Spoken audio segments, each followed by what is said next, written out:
अब हम चर्चा करेंगे व्यवस्था परिवर्तन में आप सभी का तहे दिल से आनंद भारती तर्कशील की तरफ से हार्दिक स्वागत है, अभिनंदन है। अब हम चर्चा करेंगे आवाह विवाह। अगर घर में विवाह पड़ा है तो उसको किस तरह से करें। विवाह वैज्ञानिक और संवैधानिक तरीके से करना है। जो आपका स्टेज लगेगा, स्टेज के पीछे भारत के संविधान का उद्देशिका और सारे जो समतावादी महापुरुष हैं उनका तस्वीर लगा दें। और याद रहे कि हर काम समय से होगा तो अच्छा रहेगा। निमंत्रण कार्ड पे यथासंभव समय जरूर लिखवा दें। जलपान करने का समय 6 से 7 बजे, 7 से 8 बजे विवाह का समय और 8 से 9 बजे स्वागत सम्मान समारोह और 9 बजे से 10 बजे 11 बजे तक का खाने का सिस्टम रहे। क्योंकि समय से रहेंगे तो अच्छा होगा।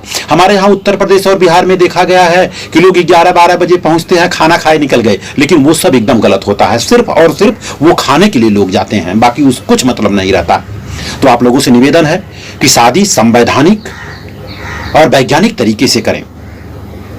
स्टेज हो, मंच हो, प्रयास करें कि 2 पेड़ उस दिन जरूर, एक लड़की के नाम से एक लड़के के नाम से, मंच पर जो है 2 पेड़ रहे। और उसके बाद यथासंभव अगर आपके पास है तो सम्राट अशोक का एक लाट रख लें, या तो जो महापुरुषों को आप मानते हो महापुरुष का एक फोटो रख लें। और मंडप में कम से कम 10-20 महापुरुषों का फोटो जरूर होना चाहिए। और इस तरह से शुरुआत करें। शुरुआत में मंच पर अगुआ को बुलाएं। अगुआ जो दोनों संबंधों को जोड़ने का काम किया है। और जब लोग जलपान करके बैठ जाएंगे, कुर्सी की व्यवस्था, खटिया की व्यवस्था होगी, जब सारे लोग बैठ जाएंगे तो सारे लोगों से आपसे इजाजत लेना होगा कि अगर आप लोग कहें तो जो दोनों संबंधों को मिलाने का काम किया है, जिन लोगों ने आज हमें यहां तक बुलाया है, अगर आप लोग इजाजत दें तो उनको मंच पर बुला करके हम स्वागत करें। अगर अगुआ परिवार के साथ आया है तो अगुआ को मंच पर बुलाएं और परिवार के साथ उनका फूल माला से स्वागत करें। यथासंभव हो सके तो वस्त्रदान दें, वो आपके ऊपर डिपेंड करता है। अगर उनके साथ बच्चे आए हैं तो 1-2 कलम 4 कलम दे सकते हैं, वो आपके ऊपर डिपेंड करता है। भारत का संविधान दे सकते हैं, 25 रुपए का, उनको एक प्रोत्साहन के लिए। उसके बाद लोगों से आप इजाजत लें कि सर अगर आप लोग इजाजत दें तो आज जो बच्चा और बच्ची जो दुल्हा और दुल्हन बनकर के आज मंच पर आने वाले हैं या आ गए हैं, उनके माता पिता को अगर हम मंच पे बुलाएं, अगर आप लोगों की इजाजत है तो। क्योंकि कुछ लोग उनके माता पिता को जानते होंगे और कुछ लोग उनके माता पिता को नहीं जानते होंगे। तो अगर आप लोग इजाजत है तो उनको मंच पे बुलाएं। सारे लोग मंच पे बुलाएंगे और उनको फूल माला से देकर के आपस में सम्मान करवाएं और सम्मान करवाने के बाद वेलकम करें। और उसके बाद अगर आपको लगता है कि दादा दादी भी हैं, लड़की के दादा दादी हैं, नाना नानी हैं, या तो लड़के के दादा दादी नाना नानी हैं, अगर यथासंभव अगर आए हैं तो उनको भी मंच पर बुला करके उनको भी एक सम्मान जरूर दीजिए। उसके बाद पंचशील कर लीजिए। 5 शील जैसा कि मैंने पहले बताया, प्राण हिंसा नहीं करना, चोरी नहीं करना, व्यभिचार नहीं करना, झूठ नहीं बोलना और नशीले पदार्थों का सेवन नहीं करना। या आप हिंदी में कह सकते हैं, पाली भाषा में भी कह सकते हैं। उसके बाद आगे का कार्यक्रम है, कन्या समर्पण होगा, बहु ग्रहण होगा, उसके बाद वर द्वारा प्रतिज्ञा होगा, उसके बाद कन्या द्वारा प्रतिज्ञा होगा। प्रयास करें आपके साथ साथ 2-4 महिलाओं को भी ट्रेनिंग करने का काम करें आप।